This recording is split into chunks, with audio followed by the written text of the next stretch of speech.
Mesdames, Messieurs, bonjour et bienvenue dans cette édition. Dans l'actualité de ce lundi 30 septembre, débordements fluviaux à Ndouloumadi, Dembe et à Woudourou, c'est la même situation. Également dans l'actualité, le député Guy Marius Sagna a été agressé hier à Lomé au Togo. Au volet éducatif, affectation de plus de 2000 enseignants au mouvement national, le MEN comble le gap. C'est tout pour les titres et tout de suite le développement.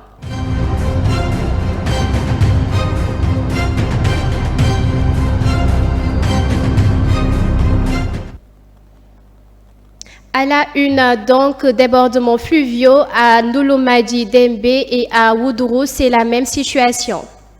123 hectares de périmètre irrigué villageois cultivés en riz ont été dévastés par la montée des eaux du fleuve Sénégal à Ndouloumadi, Dembe et Woudourou, deux villages de la commune de Nabadji-Sivol. D'après les habitants, deux périmètres irrigués d'une superficie totale de plus de 75 hectares ainsi qu'un champ de 18 hectares appartenant à une famille ont été désormais sous les eaux.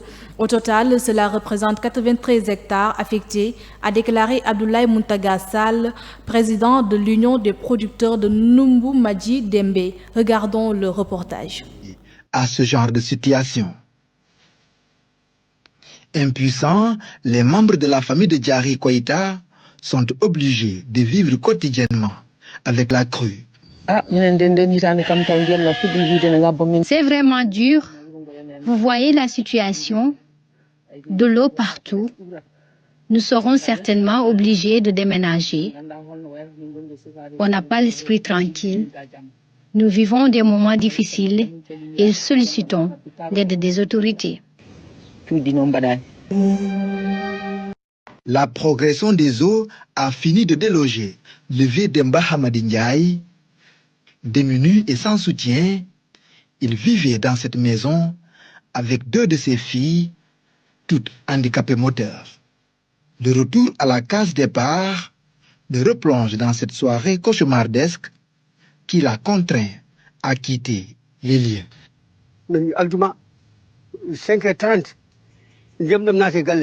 C'était un jour de vendredi à 17h.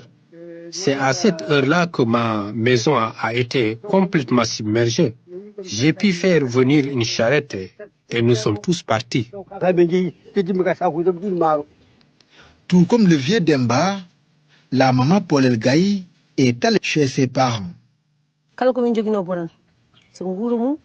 Cette année, la situation est très préoccupante.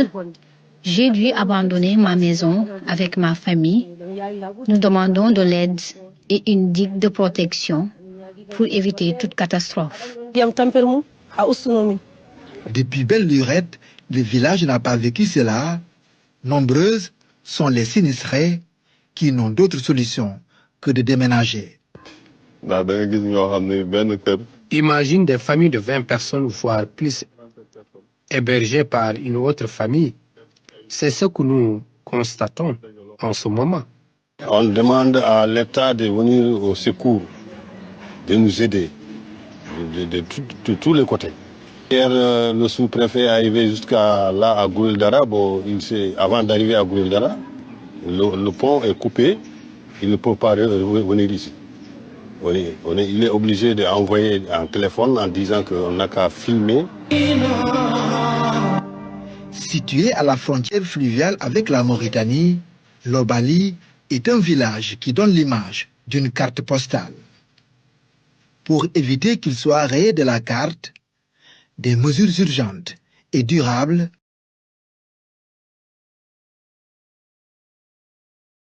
Sur l'invitation à l'opposition togolaise, le député du Parlement de la CEDEAO, Guy Marius Sagna, a été victime d'une agression au cours d'une rencontre politique à l'initiative de la Dynamique pour la majorité du peuple. Le député Guy Marius Sagna a été agressé hier à Togo, à Lomé, alors qu'il était présent pour participer à une rencontre avec les militants et les dirigeants de la DMP. Selon un journaliste qui était sur les lieux, les choses ont commencé à dégénérer lorsque le député a demandé à la public de se lever pour chanter l'hymne national togolais. C'est ainsi que des chaises ont été lancées en direction de la table d'honneur, blessant ainsi Marius Sagna au visage. Il a dû être évacué vers une clinique locale.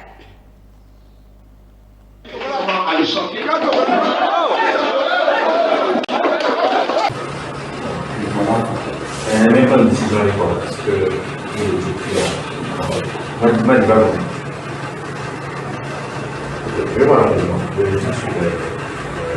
à mon avis, il faut envisager entre vous dans les meilleurs délais, inviter toutes les organisations. Au volet éducatif maintenant, plus de 2000 enseignants ont été affectés au mouvement national. Le MEN comble le gap. 22 001 enseignants du public vont recevoir leur ordre de service pour combler le manque dû au départ lors du mouvement national. Le directeur des ressources humaines du ministère de l'Éducation nationale, Serigne Sonibou Badiane, a annoncé cette information lors du séminaire de rentrée des classes 2024-2025 qui s'est tenu au centre de conférence Abdou Diouf de Diamniadio. Ces affectations concernent 1195 enseignants de français, dont 500 pour le niveau moyen, ainsi que 250 enseignants en langue arabe et 50 maîtres coraniques. Serigne Sonibou Badiane a précisé que toutes les inspections d'académie, à l'exception de Dakar et Thiès, ont reçu plus d'enseignants que le nombre de départs enregistrés. Cela devrait permettre une rentrée scolaire réussie. L'Octobre rose est le mois consacré à la sensibilisation de chaque femme au dépistage du cancer du sein. La prévention et la lutte contre cette maladie continuent effectivement chaque année afin de réduire le risque de mortalité. Pour cette année, la campagne vient d'être officiellement lancée. La Ligue sénégalaise de lutte contre le cancer, LISCA, en collaboration avec le ministère de la Santé et de l'Action sociale, le ministère de la Famille et des Solidarités, ont annoncé hier officiellement l'ouverture de la campagne de sensibilisation de lutte contre le cancer. Ainsi, hier, ils ont mené une randonnée pédestre pour l'ouverture de ce mois. Reportage. Subventionnés qui sont distribués au niveau du siège. Donc je demande à toutes les femmes qui sont âgées de 40 ans et plus de venir chercher une mammographie. Le dépistage, c'est quand on ne sent rien. Donc elles sentent qu'elles ont une maladie, elles attendent octobre. Parce que l'année dernière, les 10 premiers jours, on n'a reçu que des malades. Et ça, vraiment, l'année dernière, il y a eu 589 cas de tumeur du sein que la LISCA a accompagné. Donc, il ne faut pas attendre de sentir une masse. Il faut venir quand on ne sent rien. C'est ça le dépistage, c'est ça la prévention. Octobre rose, le mois du cancer du sein. C'est Octobre rose avec toute la population sénégalaise. Nous sommes là en tant que ministre de la Famille et des Solidarités, en collaboration avec mon collègue ministre de la Santé et mon collègue ministre des Sénégalais de l'extérieur. Et nous sommes là aujourd'hui pour marquer de notre empreinte ce combat pour vraiment bouter cette maladie du Sénégal.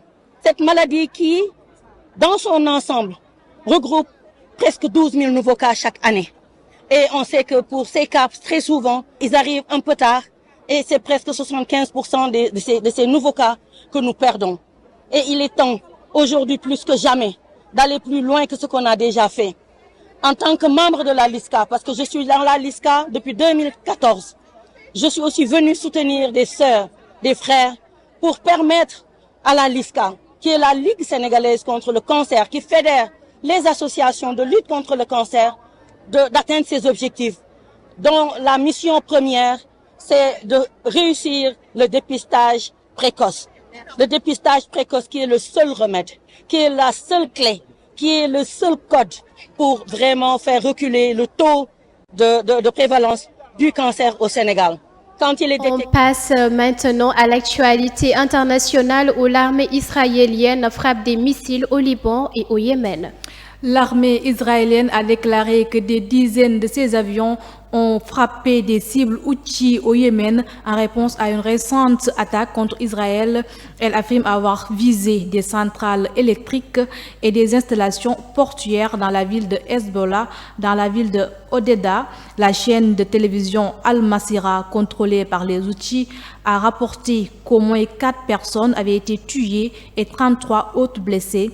S'adressant au personnel militaire à Tel Aviv, le ministre israélien de la Défense, Yoav Gallant, a qualifié des frappes d'impressionnantes. Regardons le reportage. ישראל, כמו שעשו החות'ים לאחרונה בטילים ולאורך כל המלחמה בתק"ק ובתל"שים ובכטב"מים, כל אחד שיבצע פעולה כזאת, אנחנו נבוא איתו חשבון ואנחנו יודעים לעשות את זה. Dans le même temps, Tsahal a poursuivi ses bombardements sur des positions du Hezbollah au sud Liban. Ici à Sidon, 2 bâtiments adjacents ont été rasés. Le ministère libanais de la Santé a indiqué qu'au moins 29 personnes ont été blessées. Israël et le Hezbollah échangent des tirs presque quotidiennement depuis le début de la guerre à Gaza en octobre. Plus de 700 personnes sont mortes au Liban la semaine dernière et 200 000 autres ont dû fuir les zones de combat de chaque côté de la frontière. De retour de Belgique, le pape François a émis des critiques à peine voilées contre l'État hébreu. La difesa sempre deve essere proporzionata all'attacco. Quando c'è qualcosa sproporzionato si fa vedere una tendenza dominatrice che va oltre la moralité. Cette semaine restera l'une des plus violentes de l'histoire récente entre les deux pays, avec en point d'orgue l'élimination par Israël du chef du Hezbollah, Hassan Nasrallah, dans son bunker de la banlieue sud de Beyrouth. Fermons à présent cette édition avec l'actualité sportive. Malik Daf, l'entraîneur de l'ASC Les Girafes, a commenté la qualification historique de l'équipe de la Médina pour la phase de groupe de la Coupe d'Afrique des clubs champions. Malik Daf, entraîneur de l'ASC Les Girafes de Dakar, est revenu sur la victoire historique de la Médina, le champion du Sénégal avec la Girafe en 2018. Le technicien retourne en Afrique 6 ans après. Reportage. L'état d'esprit est très bon. Je pense qu'après toujours une victoire, l'état d'esprit est bien parce que les gosses sont bien dormis, ils sont bien réveillés. Et vous avez vu l'enthousiasme avec dont ils sont venus à l'entraînement et comment ils vivent. Donc je pense que l'état d'esprit est très très bon pour le moment.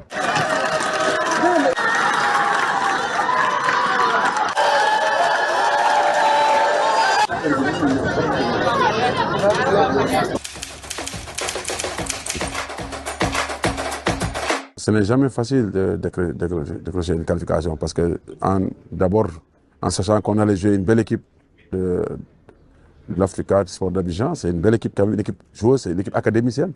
Et qui connaissant les académiciennes, c'est des équipes qui savent bien garder le ballon, qui jouent au ballon. Et je pense que même avant notre match, l'équipe a joué 3 matchs sans autant encaisser aucun but. On est allé à l'aller, on a fait 0-0, mais c'était un score piège. Donc on savait que ça allait être un match difficile, mais alhamdulillah, Dieu a fait qu'au retour, on a bien travaillé, on a bien préparé l'équipe, on a bien visionné aussi cette équipe. On a gagné par 3-0, c'était un bon résultat. Alhamdulillah, je rends grâce à Dieu. Le bilan est très positif parce que je pense qu'après avoir joué 4 matchs, nous avons marqué 7 buts et 0 but encaissé. Je pense que c'est un bilan très positif parce qu'offensivement, l'équipe a été très bon. Marquer 7 buts en 4 matchs, ça prouve le potentiel offensif que nous avons. Et si jouer 4 matchs sans encaisser des buts, ça prouve aussi notre organisation défensive avec le bloc défensif que nous avons. Ça veut dire que les deux aspects n'étaient pas mal, donc il y a des bonnes choses.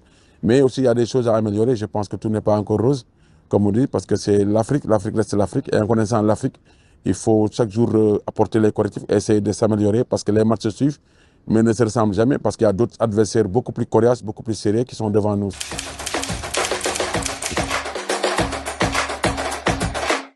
Comme je dis, peut-être j'ai eu la chance d'être le premier entraîneur à qualifier l'équipe de Giraffe dans les phases de poule. Je suis encore le deuxième à le faire. C'est pas évident, c'est pas facile, mais je rends grâce à Dieu. Mais avec le travail de tout un staff, avec l'appui du président qui qui a fait beaucoup d'efforts quand même pour nous aider. Moi, je pense que le président Chassek a mis beaucoup d'argent pour nous aider, pour le recrutement, pour la préparation hivernale, avec le président Usuel, qui est le président de la directoire. Je pense qu'ils n'ont laissé aucun moyen pour nous aider à nous mettre dans les bonnes conditions. On a vu des joueurs qui ont envie de décider, qui voulaient faire quelque chose. Un staff qui est là, solidaire. Je pense que tout ça fait que on était dans la bonne voie pour réussir quelque chose. Bon, moi, mon ambition personnelle, quand j'ai quitté aussi la sélection, c'est pas évident de quitter une sélection pour venir prendre un club, mais j'avais l'ambition personnelle de venir aussi rehausser encore, essayer de faire aussi parmi les meilleurs avec le Jaraaf, de faire partie de l'équipe parmi les meilleurs avec le Jaraaf. Pourquoi pas de tisser le plafond du football africain avec le club. On ne décrète pas une victoire avant, parce que la victoire n'est pas entre les mains. Mais je pense que c'est à force de travail que ça va venir. Moi, mon souhait, c'est un souhait que j'ai, c'est de faire mieux que quiconque, c'est-à-dire de faire des résultats, c'est-à-dire qu'aller le plus impossible, pourquoi pas décrocher le premier titre intercontinental pour les clubs. Il faut préparer les matchs les uns après les autres, essayer de les jouer à fond, toujours pour les gagner. Et je pense que c'est comme ça qu'on va y parvenir. Mais je pense qu'il reste possible de le faire. Et on se quitte sur ces notes de sport. C'est donc la fin de cette édition. Merci de l'avoir suivi et bonne suite des programmes sur Télé Sénégal TV.